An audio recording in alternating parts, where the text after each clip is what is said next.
두 자매가 한국으로 돌아간다는데 한국의 코로나 바이러스 사태가 상당히 위험한 지경에 이르는 것 같아요. 심각 단계로 조정이 됐다고 그러고요. 자고 나면 100명, 200명 계속 감염이 늘고 있고, 게다가 기독교계가 가장 경계하는 이단이 신천지죠. 신천지가 개입이 되면서 걷잡을 수 없는 지경에 다다랐습니다. 신천지는 또 자기네들이 최대 피해자다 이러고 그 기자회견을 했더라고요. 신천지의 가장 큰 문제는 비밀입니다. 드러내지 않는 거거든요. 자신의 신분을 속이는 거예요.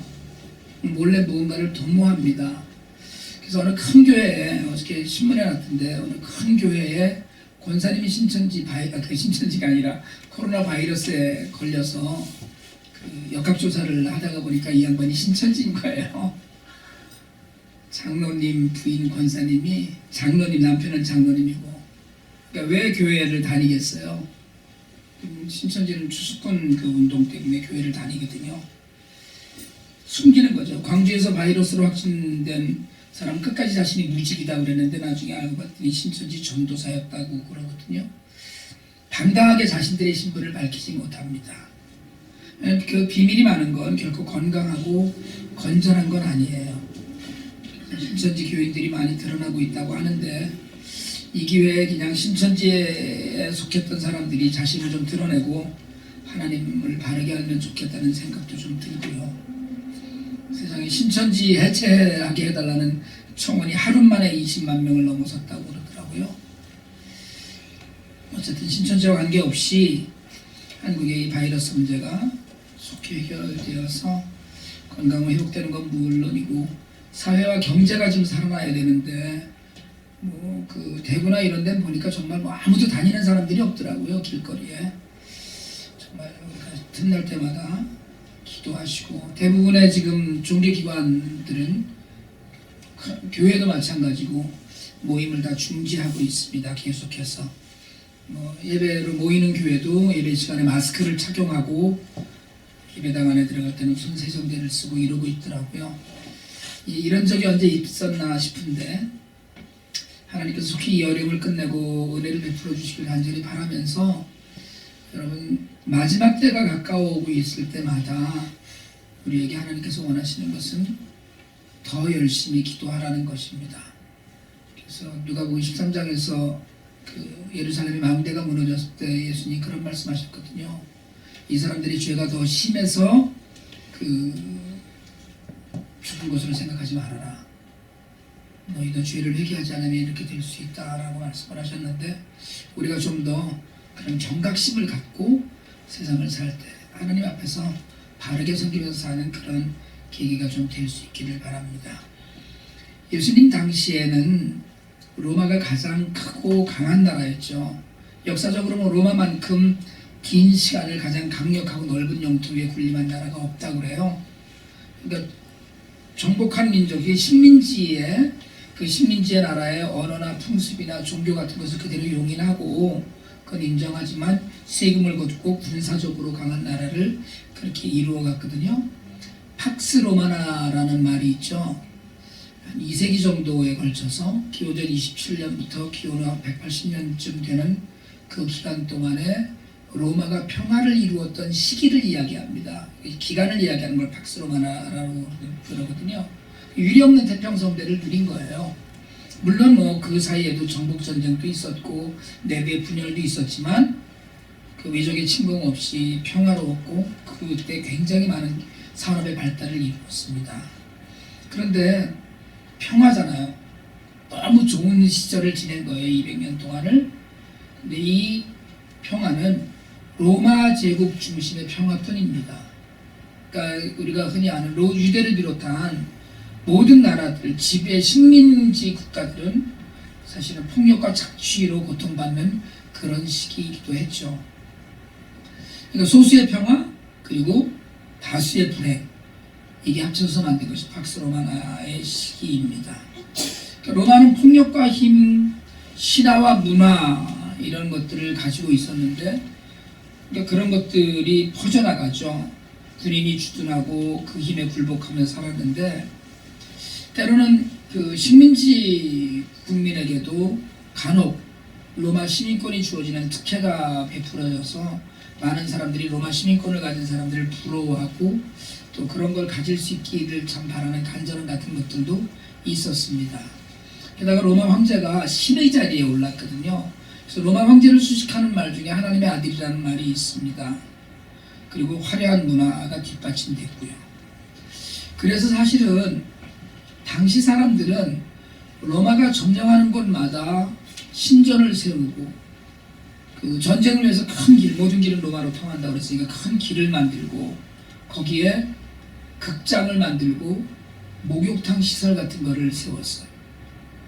사람들이 보기에 너무 좋은 거예요. 사실은 수탈을 해서 참 삶이 힘든 반면에 또 그런 문화나 사회 현상들을 보면서 부럽기까지 한 거거든요.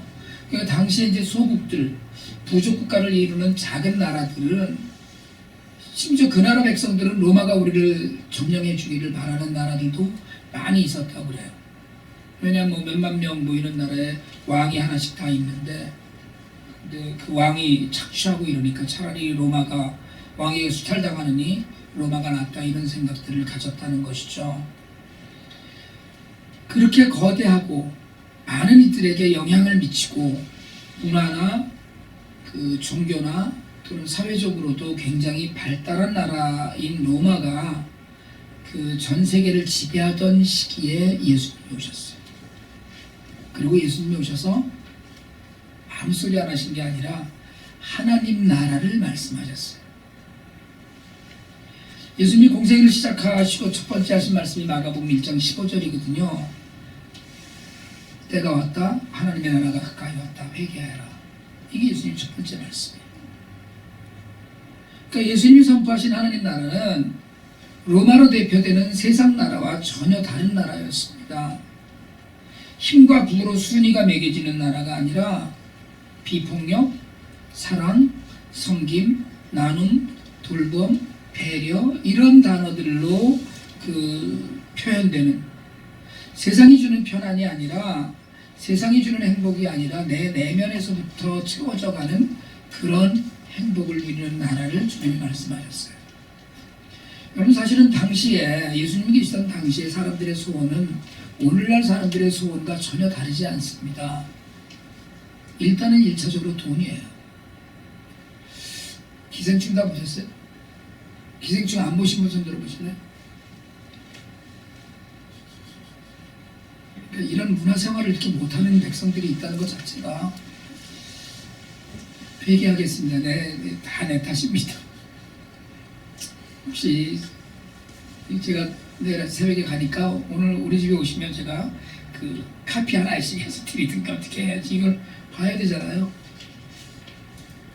영화 기생충이 그런 모티브를 가지고 있는 거 아니에요? 반지하에 사는 사람은 계단을 찾아요. 어떤 계단이요? 올라갈 수 있는 계단을 찾습니다.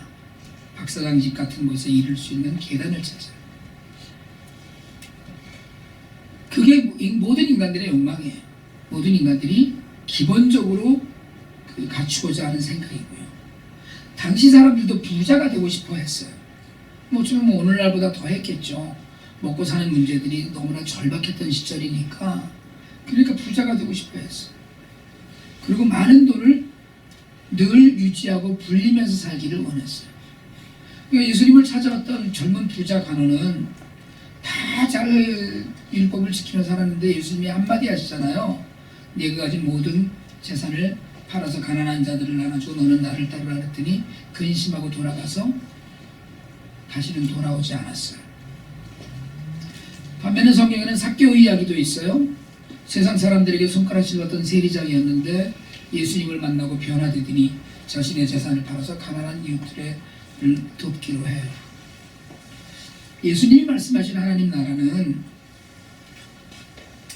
내 것을 챙기고 계속 쌓아가는 나라가 아니라 내 것을 덜어내고 나눔과 섬김이 있는 나라입니다. 세상이 부를 쌓는 것이라고 했을 때 예수님은 부는 나누는 것이라고 가르치셨어요. 그것이 하나님 나라의 방식이에요. 그래서 예수님이 하신 말씀 중에 대표적인 하나님 나라의 삶의 방식이 마태복음 25장에 있는 말씀입니다.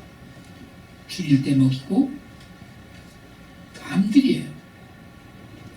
작은 자들 중에 하나라고 얘기하셨어요. 굶주릴 때 먹여주고 목마를 때 마시게 하고 나그네 되었을 때 영접하고 벗었을 때 입혀주고 병들었을 때 위문하고 갇혔을 때 찾아봐 주는 것. 그 나눔과 섬김과 배려가 하나님 나라를 사는 방식이라는 거예요. 그럼 강한 나라는 좋습니다.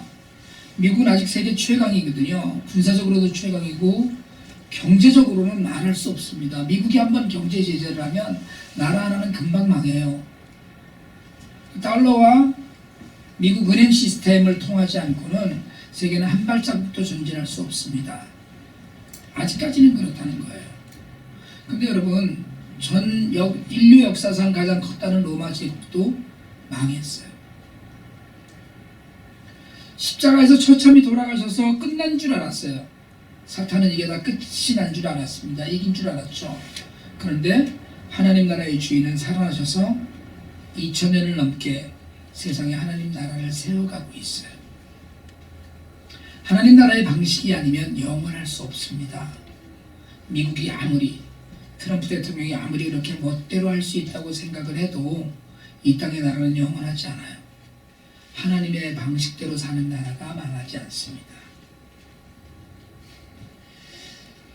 하나님은 하나님 나라의 백성을 구원해서 하나님 나라의 백성으로 삼잖아요. 하나님의 자녀들로 삼아 주시잖아요. 우리를 구원하셔서 그 구원의 방식으로 나라를 쓰셔요. 하나님 나라의 백성을 부르신 거예요.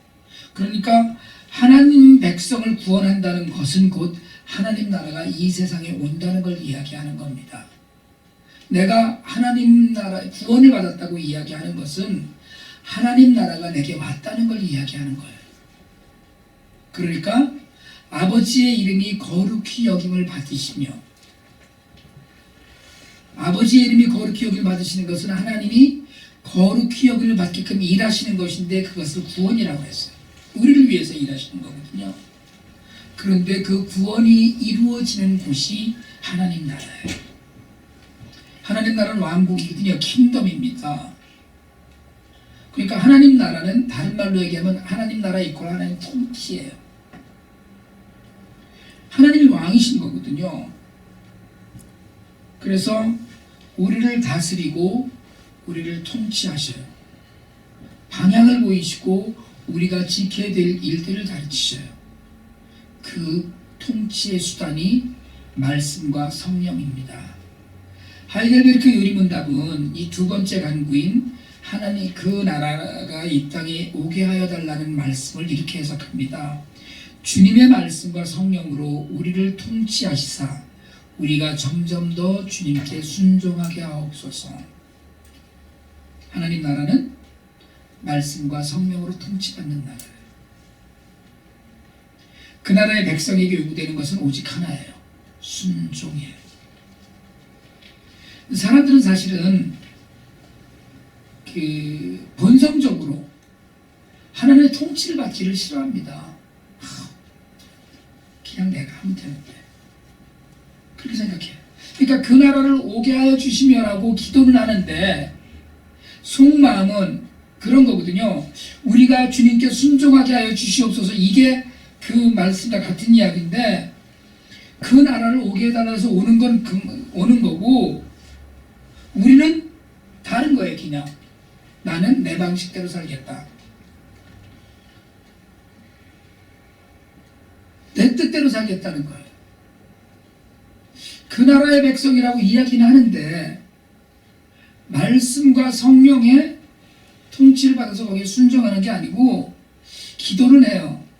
나라가 이 땅에 임하게 하여 주시옵소서 라고 기도는 하는데 그런데 나라는 오시는데 나는 내 뜻대로 살겠습니다. 그러니까 미국 시민으로 사는데 미국 법은 지키지 않고 그냥 살겠습니다 라는 거거든요. 저희 집사람은 저랑 같이 차를 타고 가면 경찰차가 눈에 보이면 시트벨트를 매요. 근데 그걸 밤중에도 매는 거야. 그래서 제가 그러거든요. 안 보여, 안 매도 돼. 왜 그렇게 사람이 그런지 모르겠어.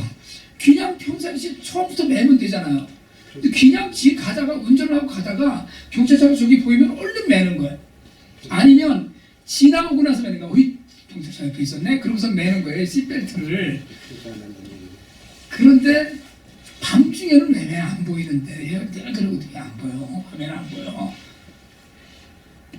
여러분, 우리는 본성적으로 우리를 억누르고 있는 뭔가에 잘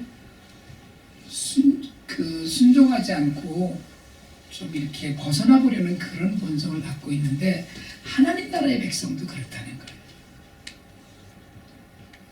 그렇게 기도하고 살아야 돼요. 그런데 하나님은 우리에게 다행히 한 가지, 나 혼자서만 하나님 나라를 사는 것이 아니라 하나님 나라, 하나님이 통치하시는 걸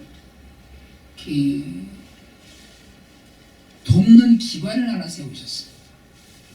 그게 교회예요. 교회는 하나님 나라를 위해서 하나님의 말씀과 성령에 수종드는 기관이다, 이렇게 정의합니다. 코로나 바이러스 사태가 벌어져서 신천지가 주목을 받으니까 이만희가 그랬더라고요. 마귀가 신천지를 해치려고 하는 짓이라고. 웃을 일이 별로 없는데 정말 웃기는 이야기를 들은 거예요. 여러분, 마귀는 주님을 대항하는 세력의 총칭입니다. 주님을 대항하고 말씀을 무시하고 교회를 무너뜨리려고 하는 것이 마귀의 직무예요. 그게 마귀가 하는 일이에요. 어떻게 해서든지 하나님과 멀어지게 하려고 수단과 방법을 가리지 않아요. 수요일날도 말씀드렸지만 우리에게 늘 이런 도전이 있습니다. 그래서 교회는 늘 말씀과 성령 안에서 어떻게 되어야 돼요? 깨어 있어야 돼요. 늘 성령께서 깨우치게 하시는 말씀에 순종해야 돼요. 그걸 교회를 중심으로 해서, 그래서 너희 중에라는, 하나님 나라가 너희 중에 임하게 했다고 하는 누가복음 17장 21절 말씀은 among you라고, in you가 아니고 among you라고 번역하기도 합니다. 이 회중 안에 있다는 거예요. 하나님 나라가. 하나님 나라를 오게 해달라고 기도하는 것이 왕이 오셔서 우리를 통치해달라는 고백이기도 하다고 그랬어요. 그러니까 따르겠다는 거예요. 그런데도 불구하고 자꾸 벗어나고 싶어져요. 그거를 서로 격려하고 서로 묶어가면서 자꾸 어깨에 두들겨가면서 거기서 벗어나지 않게 하려고 해요. 우리가 왕이 필요 없어요? 잘 결정하고 잘 알아서 하는데 굳이 왕이 오셔서 이래라 저래라 하고 이런 방식으로 살아야 된다고 하고 제지하고 크고 넓고 자유롭게 좋은 길로 다니는데 좁고 험한 길로 가라고 재촉하면 누가 좋겠어요? 그런데 그렇게 하자고 서로 격려하는 그런 모임이 교회라는 거예요. 그러면서 우리가 하나님 앞에서 이 땅의 거룩한 하나님 나라를 소망하는 그런 백성으로 하나님 나라를 살면서 여러분, 우리가 어떤 방식으로 살 것인가에 대해서 생각해야 됩니다. 성경책에서 마태복음 6장 31절 33절 한번 찾습니다. 주기도문에 있는 그 뒤니까 마태복음 6장 31절 33절 너무나 분명하게 하나님 말씀하신 말씀입니다. 제가 세 번역으로 읽는데 여러분들도 혹시 찾으셨으면 같이 한번 저희가 찾은 성경책으로 같이 한번 읽겠습니다. 6장 31절부터 33절까지입니다. 시작. 그러므로 무엇을 입을까 무엇을 마실까 무엇을 입을까 하고 걱정하지 말아라. 이 모든 것은 모두 이방 사람들이 구하는 것이요 너희의 하늘 아버지께서는 이 모든 것이 너희에게 필요하다는 것을 아신다. 너희는 먼저 하나님의 나라와 하나님의 의를 구하여라. 그리하면 이 모든 것을 너희에게 더하여 주실 것이다. 아멘. 하나님의 나라와 하나님의 의는 하나입니다. 그러니까 하나님의 나라에는 하나님의 의가 있고요. 하나님의 의는 하나님의 나라에 있어요. 그래서 하나님 나라의 의라고 해도 틀리지 않아요. 우리는 이 땅에 하나님의 나라가 임하게 해달라고 기도하는데 그 이야기는 이 땅에 하나님의 의가 드러나게 해달라고 기도하는 거예요. 그 이야기는 우리가 하나님의 의로움을 사모하면서 살아야 된다는 이야기입니다. 그런데 어떻습니까? 오늘날 교회는 여러분, 세상 사람들과 구별되지가 않아요. 입으로는 늘 주기도문을 외우지만 나는 하나님 나라에 살고 싶지는 않다는 거예요. 죽어서 천당은 가고 싶은데 이 땅에서까지 하나님의 방식대로 사는 하나님의 나라를 달갑게 여기지 않습니다. 오늘날 교회가 그런 거예요. 그러다 보니까 교회가 자신의 영광과 크고 화려하고 멋있는 것으로 채워져야 되고, 교회가 엄청나게 규모의 그 교회가 되어야 되고, 건물로 돈으로 채워져야 되고, 그래서 어떻게 해요? 타락이 나요. 말씀대로 살지 않습니다. 분명히 예수님은 하나님의 나라와 하나님의 의를 먼저 구하라고 하셨어요. 우리 일단 말은 해놓고 말처럼 살지 않는 거예요. 하나님의 나라가 이 땅에, 그 나라가 이 땅에 임하게 하여 주시옵소서라고 매번 모일 때마다 주기도문으로 기도하고, 그렇게 그 내용을 우리 마음 안에 품고 있어요. 근데 하나님 나라의 의는 하나님의 방식대로 사는 거거든요. 하나님의 뜻대로 사는 삶의 방식은 굶주리는 사람을 먹게 해주고, 목마른 사람에게 물을 마시게 해주고, 헐벗은 사람에게 입혀주는 겁니다. 그게 하나님 나라의 의예요. 그렇게 할 때 약속하셨어요. 그리하면 이 모든 것을 너희에게 도와주시리라. 뭐예요? 우리가 걱정하던 내가 먹고 마시고 입고 사는 모든 문제는 책임지시겠다는 거예요. 여러분, 내가 내 마음을 들여다보면 내가 하나님 나라에서 사는지 세상 나라가 내 주인인지가 자신이 압니다. 사실은 우리가 이 정도 이야기를 듣고 이 정도 믿으면 다 알아요. 하나님 나라를 이 땅에 오게 해달라고 주기도문을 외우면서 그래도 저는 제 방식대로 일단은 좀 살겠습니다. 이건 안 된다는 거예요. 여러분, 정말 바라기는 하나님 나라가 이 땅에 오게 해달라고 주기도문을 외우시면 하나님의 통치를 받으면서 사실 수 있기를 축복합니다. 하나님의 방식으로 세상을 살 수 있기를 축복합니다.